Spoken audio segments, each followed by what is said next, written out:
This is Campus Takeover, brought to you by Trib Preps. Each week we'll visit the campus of one of Friday night's marquee matchups. We'll break down key storylines and talk with players and coaches from both teams. And afterward, we'll pick the winners of the biggest games. Hit it!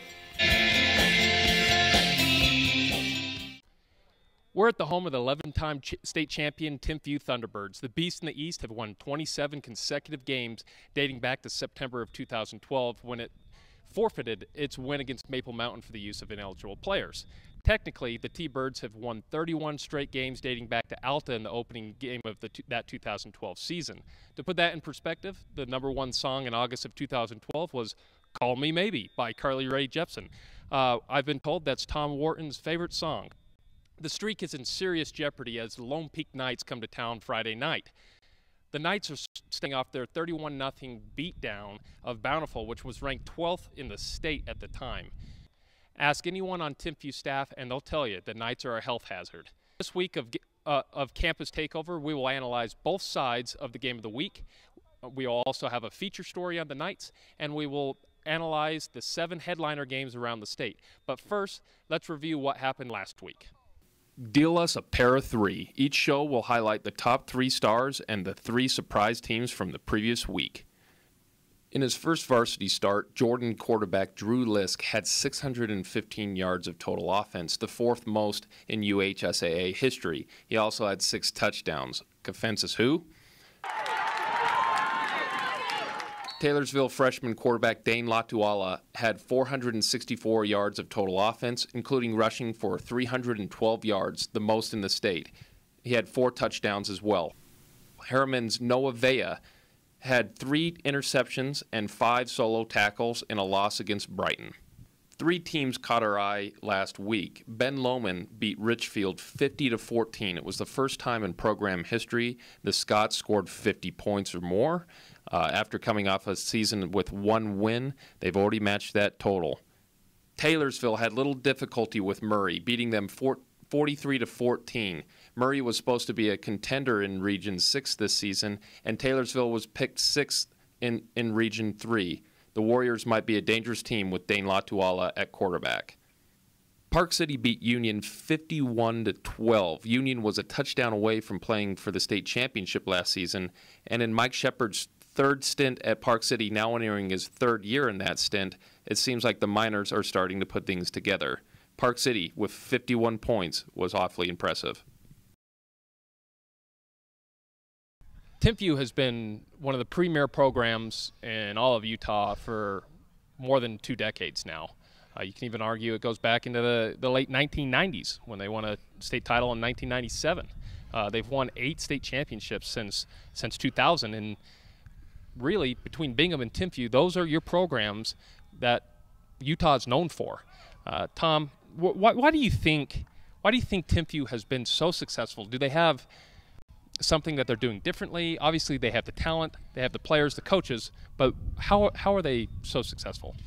Well, I think all you've got to do is look around the area on the east side here of Provo, and we're in one of the wealthier areas certainly in Utah County, if not the state. And so I think they draw from a higher socioeconomics. I think that helps. You look at their facilities. I'm looking over here. We have the Timpview Thunderbirds Football Center. I haven't been to too many high schools that have an actual football center. And then I think once you get going and you get a dynasty, kids want to play here. You get some move-ins. But I think it's just an overall, lots of things going right for them. You mentioned getting it going. Traditionally, obviously, tradition plays a huge effect in things. These kids expect to win. They expect to play for state championships. Do you think that's a factor? Do you think that's a big-time thing?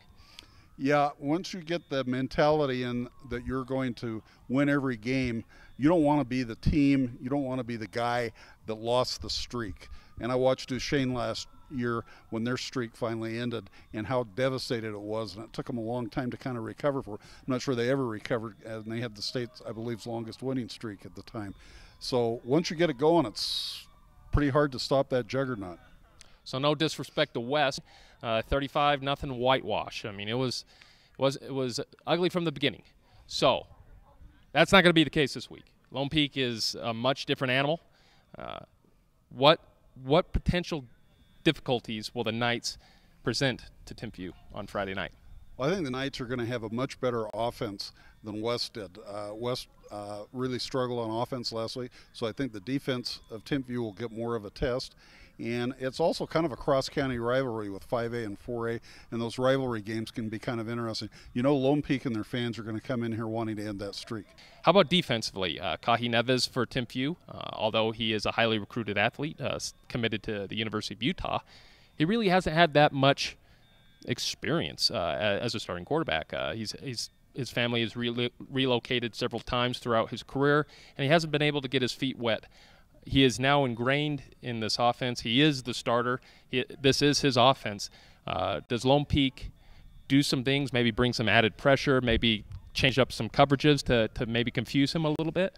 Yeah, if I was Lone Peak, I'd be bringing a lot of heat, maybe taking some chances. Watching the Pleasant Grove game last week, Corner Canyon did that, kind of rattled Pleasant Grove a little bit. I think with a fairly inexperienced quarterback, I'd be bringing the heat.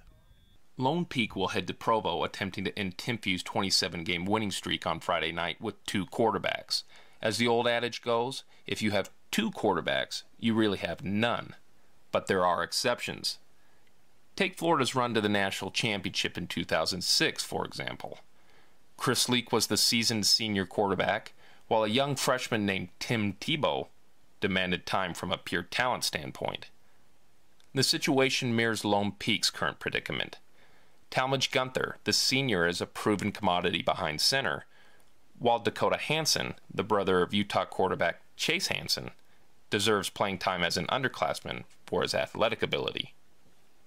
Yeah, I mean, we both try to help each other out as much as possible. If one of us misses a read or misses a throw, the other one's right there to lift them up and help just push each other. Me and Tal have had a really good relationship for like the last couple of years. He taught me a lot. Kind of how every rep counts, every snap counts. Kind of both taught us a lot. Yeah, we've helped each other with a lot of things. Gunther is fully healed from a knee injury that prevented him from playing in 4 games last season.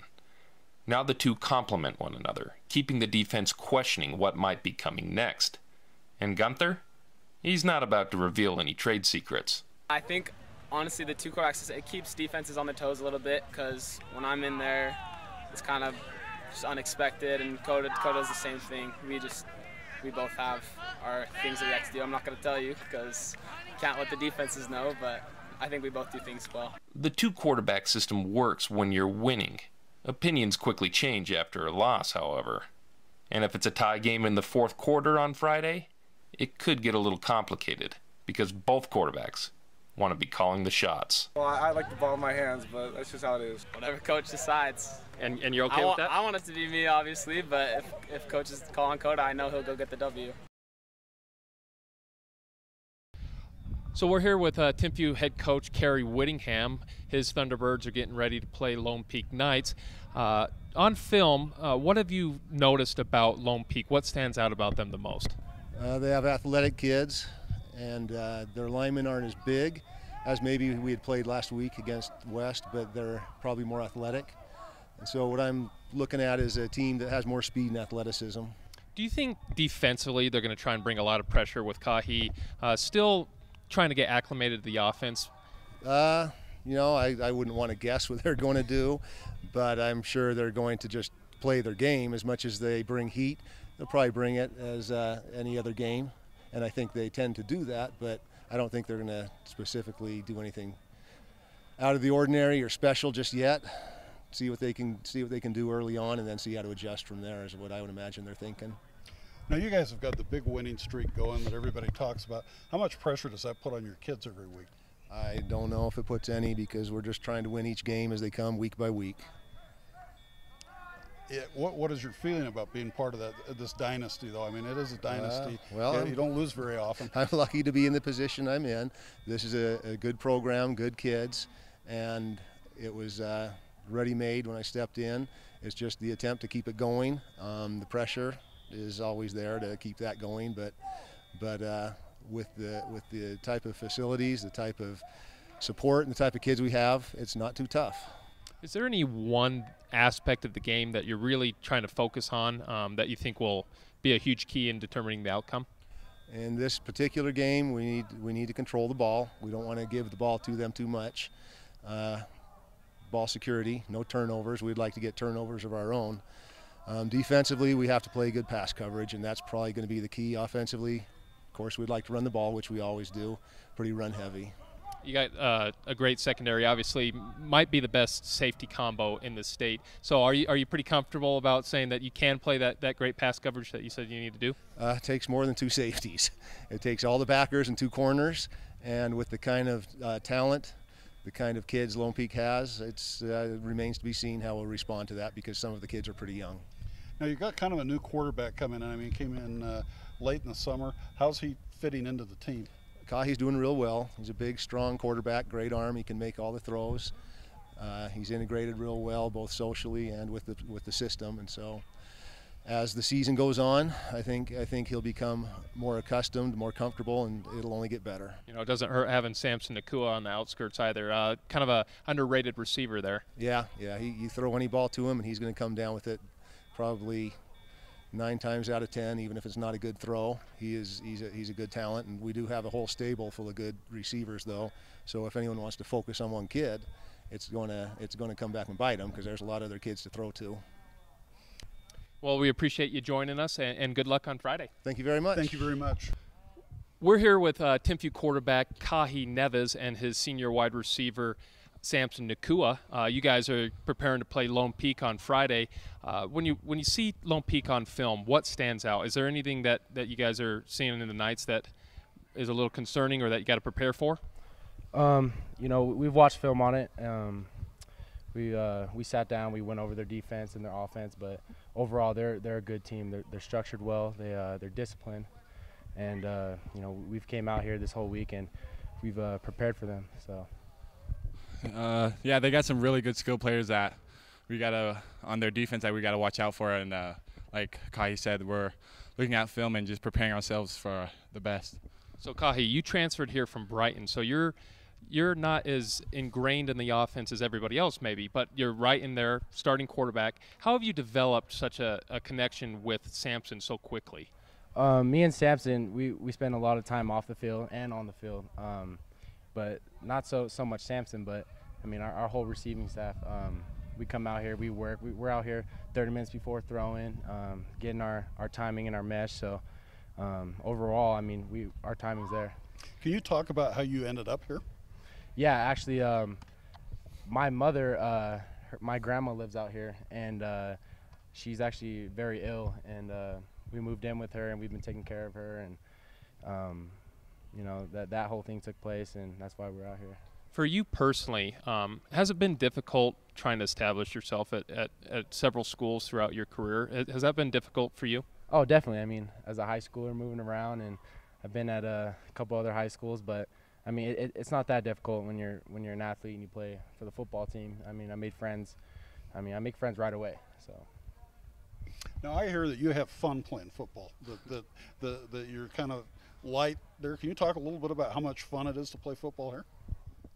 Playing football here is the best. Like, we have good times with our coaches. Like, everyone we make sure we get our stuff done, work hard first, and then we make sure we can have fun with it, because football's not really life. Like, I'm not going to play football my whole life, but I'm just trying to make the best of what I have left of playing it. Do you want to play football at the next level then? Yes. Are you receiving any interest from colleges at this point in time? Utah.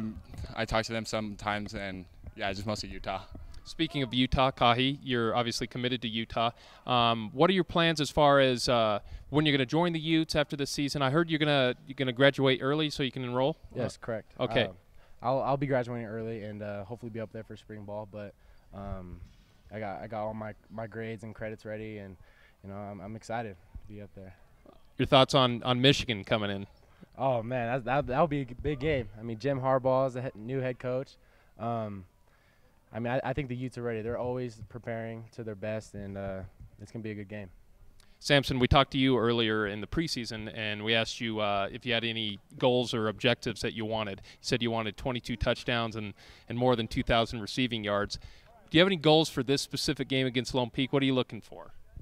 Oh, probably over at least 10 receptions and at least 2 touchdowns. Yeah. What's it like having that streak? You've been a real part of this. Everybody's looking to beat you. What's it like to be probably the #1 team on the schedule of the opponent that you're playing every week and have them know that they're going to be sky high for you? It's good because we got a big target on our back. I mean, everyone's coming out here to knock Timpview off our podium, and I mean, we just got to come out every game and play our best and not take anything for granted. Do you ever discuss that you've won 27 straight games? Does that ever come up between the team? We try to forget about it because that's a past. That's what the past teams did. We're a new team, and we're trying to set our own legacy and make a new name for us too. Well, that was Kahi Neves and Samson Nakua, and they will be playing Lone Peak on Friday night.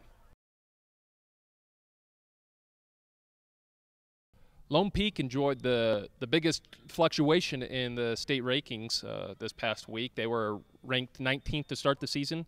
They beat Bountiful 31-0. The Braves were ranked 12th in the state, and they jump up to number 10. So they're a top 10 program now. Timpview is still ranked 3rd in the state. What impresses you about Lone Peak? What do you like about the Knights? I think, again, they draw from a very good area. They've got a lot of kids. It's a big school, and it's a school that likes their athletics. Last year when I went and covered their fine basketball team, it was an event. The gym was packed, had kids signing autographs. It's just a school that likes their sports and has a big student body, a lot of kids to draw from. The Knights are a team that went 14-0 with Chase Hansen in 2011. Since then, it's been up and down, and last year was pretty uncharacteristic. They still made the playoffs. They had an early exit. What has changed, do you think, from last year to this year? Just more experience? More experience. And, you know, I went to the Utah Football Foundation dinner last spring, and I sat with Chase Hansen, and his brother is a receiver on that team. So great family, nice kids to talk to. Lone Peak, obviously, we've discussed it before in the show. They need to manufacture points against Timpview's defense. Can it be done? Who knows? Probably, yes, with the skill players that Lone Peak has. What do you think they do offensively to score points? Are they going to mix it up? Or are they going to focus on one aspect? How does Lone Peak find the end zone? I think that if Timpview brings the heat like we talked about, and it creates some one-on-one situation or potentially some open one, I think Lone Peak's going to have to pass to win this game. They're going to have to pass. So do you think Gunther has the capabilities to make Timpview honest in the secondary? Obviously, they have one of the best secondaries in the entire state. Can he beat them? I have a lot of respect for Bountiful and their coach Larry Wall, who's a fine defensive guy. So if Lone Peak can drop 31 points on Bountiful, that tells me that they can drop some points on Timpview as well. And obviously, Lone Peak is not going to be intimidated by this atmosphere. A lot of these kids come from, like Tom mentioned, a rich history of athletics. They know what it takes to win on a big stage, and it should be a great game Friday night. Last week, we picked 7 of the best games. I ended up finishing 5-2, while Tom and Brennan Smith ended up coming in at 4-3. So we're going to do the same thing this week. We'd like you to participate along as well. You could comment on our blog, which is Jackpot 777. It's posted at 7 a.m., analyzing the 7 best games kicking off at 7 p.m. every Friday night. You can also tweet at myself and Tom and Brennan Smith. So, entering this week, our first game that we're going to discuss is Duchesne at North Summit. Duchesne is a 1A powerhouse, while North Summit is looking to win the championship at the 2A level. Tom, who do you have in that game? I've got North Summit. I think North Summit's going to be the best team in 2A, and they may run the table if they can get by South Summit. They're big rivals. I'm also going with North Summit. I think the Braves are a really, really great team this year. And although Duchesne is a typical powerhouse at the 1A level, I don't think they have the athletes right now to compete with North Summit. I'm picking the Braves. Switching gears to another game in the west side of Salt Lake City, Kearns at Granger. Both of them are coming off a win in the opening week. Tom, who do you have? I've got Kearns. I think the Cougars are in for a good year. Perhaps their basketball last year gave them some confidence in football. I think the Cougars are primed for a really good year this year. I'm also going with Kearns. Sione Fanau is a real talent in the backfield. He accounted for more than 200 total yards of offense last week. He's going to do the same against Granger, although I think both programs are on the rise. Kearns is a little bit ahead of Granger at this point in time. I'm picking the Cougars. Another cat to discuss, Orem Tigers going to Spanish Fork, both 4A clubs, both looking to accomplish some big things big things this year. Who do you have? I like Spanish Fork. I'll go with the home team. I think it's going to be a really close game. That might be one of the better games on Friday night. I agree. I think it's going to be a great game. It's the first time Tom and I have disagreed today.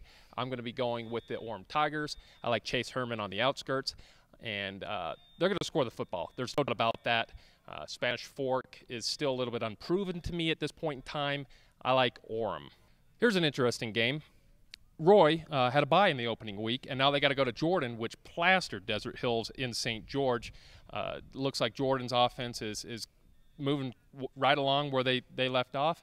Who do you like, Roy or Jordan? I like Jordan. Roy will probably try to play ball control and keep the ball out of Jordan's hands. Roy's got those two big, good running backs.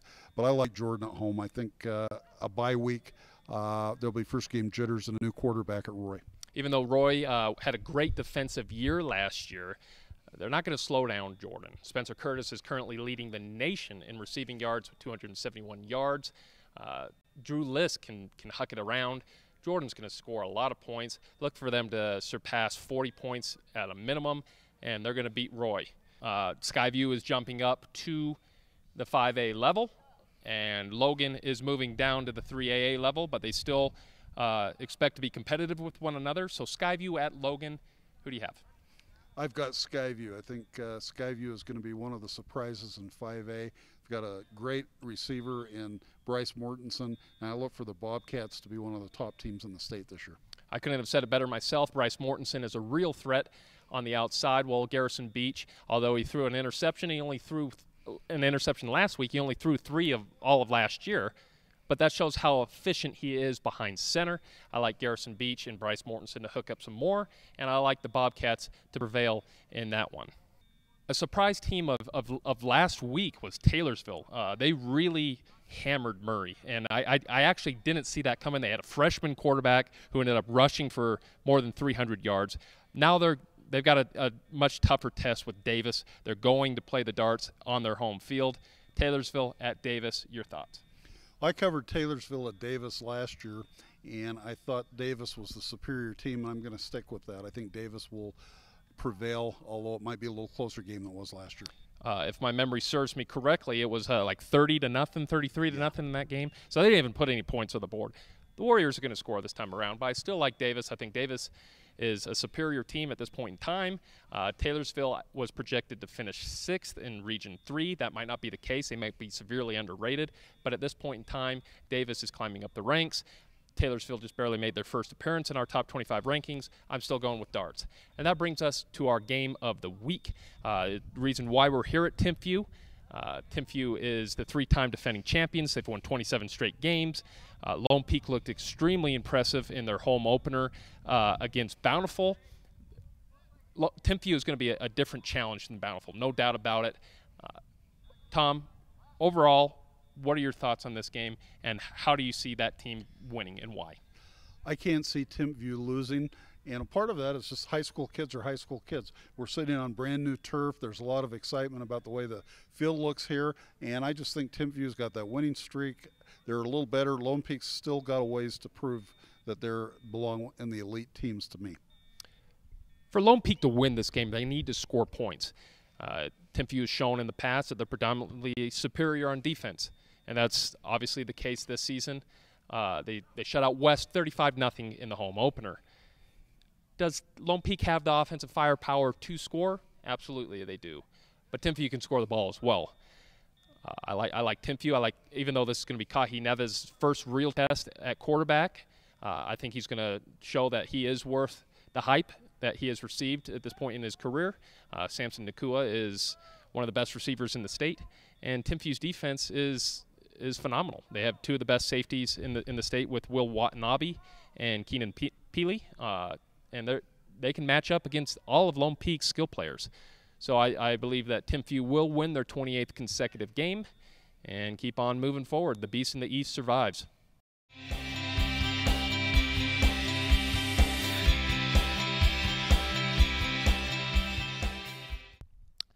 That's going to do it from us here at the Trib Preps team. We're looking forward to next week when Bingham will host Bishop Gorman. That is to say, if Bingham can get past Harriman, which is no easy task. And as always, We encourage participation in this show. Let us know where you think we should be next week. Is there a storyline you want to focus on? We'll hit it. I'm Trevor Phibbs. This is Tom Wharton. And we'll see you again next week on Campus Takeover.